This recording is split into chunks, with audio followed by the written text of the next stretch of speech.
Hello everyone, অনরা বেগুন কেন আছন? বেগুনের বিপদনাশিনী পূজার শুভেচ্ছা। আই সাতগে রাহুল দে আরও বাসাত প্রতি বছর বিপদনাশিনী মায়ের পূজাবে পালন করি। কিন্তু আরও এনে স্থাপিত ঘট আছে মা বিপদনাশিনীর, কিন্তু ওই বাৎসরিক মার এই পূজাইবে আরত করি। মানে এই বছর লইরে 4 বছর, মানে 1 বছর প্রতিমা ছাড়া আর এবছর লইরে 3 বছর যে প্রতিমা সহ। তো আমি গত বছর মানে প্রতিমা বানাইলাম মার, গত বছর দুঃখিত, গত বছরের আগের বছর। এই যে বলে যার মাতৃ প্রতিমা, এই যার মাতৃ প্রতিমারে বরণ ঘরের আর বউ আর বৌদি বেগুনে মিলি বরণ ঘরের আমি প্রতিমা বানাইলাম যে মৃৎশিল্পী রতন ফাল মামারা তো বানাইলাম এগুলো যে মার প্রতিমাইবে, কিন্তু আরত প্রতিমাইবে এ বছর 3 বছর পুজোর। হ্যাঁ, এই বলে জনরারে যে বছর পয়লা বছর প্রতিমা বানাইলাম এই বছরের ভিডিও সেই সাথে এই বছরের ভিডিও যোগ করে দিই।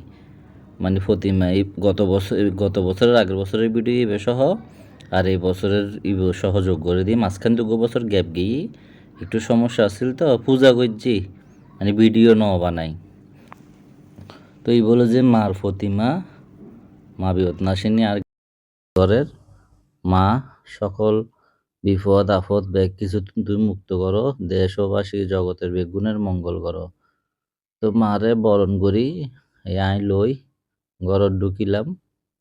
বাসাত আবার ব্রাহ্মণ আছে, মানে ব্রাহ্মণ মেশো আছে, মেশো মার অধিবাস গড়াইব তো হতাল্লাই এই হলো যার মা। আসলে আরো আসনর মানে পূজার ঘরর জায়গায় এন ছোট, তো আমি জায়গার মাপ লইয়ারে মার এই প্রতিমা বানাই। তারপর একটু বড়ই, কিন্তু ওই যে একখান তাস দেখুন যে মাথার মধ্যে তাসে নাই ফরদি কুলি লই ফেলে আইলাম। তারপরে মানে যেতে পূজা শেষ কি পাই কুলি লই আসনত বুয়াই। তো ওই মারা এজো অধিবাস ন করাই, এই অস্ত্র ন পরাই এজো আমি আগু দিয়ে কানা করি মারে বুয়াইবার জায়গায় এনেকানা ঠিক করি। আসলে সবচাইতে বড় কথা হইলো যে আর বহুত দিনের মানে একখান ইচ্ছে আছিল আমি মার প্রতিমা বানাইম, মার প্রতিমা বানাইরে আমি পূজা করছুম। ইয়ান আসলে একখান মার একখান আশীর্বাদ হই বলে আমি পাইছি, নইলে কোনোদিনও সম্ভব নইতো। আর আই প্রত্যেক মাসে মার পূজা করি। আর তুন স্থাপিত মা বিপদনাশিনীর ঘট আছে, সত্যনারায়ণের ঘট আছে, গৃহলক্ষ্মীর ঘট আছে। তো আমি মারে লগেই লই যাইরে জাগার মধ্যে বুয়াই। এখন আবার বেগুনের জিজ্ঞেস মানে ঠিক হই না, কারণ আমি তো নিজে বুয়াইয়ের নিজে ন বুঝি, যারা মানে অপর সাইডে দাঁড়াই আছে তারা হয়তো বুঝিব যে আসলে মার অবস্থান ঠিক হই কিনা বুয়াই জি। তাই জিজ্ঞেলাম বেগুনেরে, বন মেশরে জিজ্ঞেলাম। তারপরে বন মেশো হজ্জা অস্ত্রহীন তুমি দি ফেল, এই অস্ত্রহীন দিয়ে রেডি করি দাও, তারপর আমি অধিবেশ করাই মারে। তো আত্ম নেকানা মানে মার জায়গায় নেকানা মানে একটু বেহা বেহা মিকা লাগে তো একটু ঠিক করে দিলাম। হ্যাঁ, এই যে এই সাইডে একটু আত্মনিয়া লাগে তো আমি বেগুনের যে গেরিয়ান ঠিক করে দিলাম। ব্রাহ্মণ মেশো পূজার আর্গিন জোগাড় করতে গিয়ে তারপর আমি মার অস্ত্রহীন বাইর করলাম। মার এক হাতত ওই যে ত্রিশূল, তারপরে আর এক হাতত হইলো যে মানে ইয়া ছুরি মানে অসির মতন, আর একখানাতের মধ্যে চক্র, আর কানাতে এই যে অভয় হস্ত মার, এই হলো যে মায়ের অস্ত্র।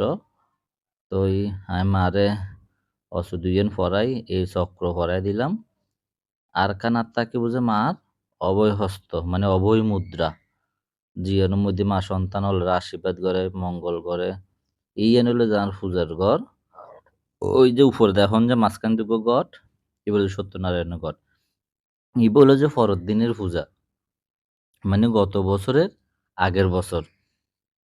এ বলে যে পরের দিনের পূজা, মার পূজা চলে যথাসম্ভব আর যেদূর সামর্থ্যই আই দুধিয়েরে মার পূজা করছি নজানি মা সন্তুষ্ট হই কিনা, তবে আমি চেষ্টা করছি। এলো যে আর গত বছর আগের বছরের পূজা। এই বইলো যে এই বছরের পূজা। আমি সকাল সকাল ঘুমোতে উঠি এই মার ফল হাঁড়ির এই যে পূজা রেডি নৈবেদ্য রেডি করিল। আসলে সত্যি কথা বলতে আমি মার হামে গিন নিজে করতে পছন্দ করি। যেন ধরুন আমি কিওর হাতে করাই না তুম পালানো লাগে। আমি চাই যে আমি বেগিন আমি নিজেই করি। নিজের হাতে রেডি করি, মারে পূজা দিই। তো আমি সকাল সকাল ঘুমোতে উঠি, স্নান টান করি, বাদ বাকি হাজিন আসলে কি বিকিং করি। অবশ্য রাতে ঘুম যাবার আগে দিয়ে মার ভোগের প্রসাদ টসাদ হাঁড়ি রেখি। এলো যে মার ফল প্রসাদ কিন হাঁড়ির হারম ব্রাহ্মণ আই যাইব তো আমি একটু তাড়াহুড়া করি। এই অনর আবার কিছু মনে ন করছেন আসলে তাড়াহুড়া করি যে হাতালাই এই ফল প্রসাদ রেডি করার আছে, ভোগ আছে, মার যজ্ঞ আছে, মানে ব্যাগ কিছু মিলে বুঝুনি তো। তো আমি মার ফল প্রসাদ বেগে হাঁড়ি ফেলাই, এই যে এই বেগে মার ফল প্রসাদ হাঁড়িয়ে রেডি করে ফেলাই। মানে মা ১৩ রকমের ফল, মানে এটা ১৩ রকমের কাটা নৈবেদ্য আছে। এই যে এগুলো যে মা ১৩ রকমের কাটা নৈবেদ্য, এগুলো ১৩ রকমের ভুজ্য, চৌল ডাইল তৈতাহারি, এ ১৩ রকমের মিষ্টি, এই বই যে ১৩ রকমের ফুল এডে মার আরতি করি বুঝে হতালাই মার ১৩ রকমের ফুল। এগুলো যার বহুত মানুষে পূজা দিই তো এটার পূজা এই ১৩ রকমের গোটা ফল দান করবো মারে। তারপরে এই যে এই হলো যে মা, এগুলো যে এই বছরের আমি মারা যতটুকু হয়েছে সুন্দর করে সাজাই। এই যে মার ভোগ নিবেদন করছি, মার ভোগ ব্রাহ্মণে নিবেদন করি ফেলাই। আই যতদূর হয়েছি মা ভুল টুটি মাফ করক, অপরাধ ক্ষমা করক। তো তারপর আবার মারে গোটা ১৩ রকমের ফল দান করন গি। এবার প্রতি বছরই করি। এবার মানে গড়ি এসি এই যে মার হোম যজ্ঞ, তো মার হোম যজ্ঞ এই যে আহুতির মাধ্যমে শেষ হই। মা বেগুনের মঙ্গল করক, বেগুনের পালা করক, বেগুনের সুস্থ রাখক। তো যতটুকু ভাইজি করছি হন ভুল বানতে হইলে ক্ষমা সুন্দর দৃষ্টিতে চাইবেন। নমস্কার।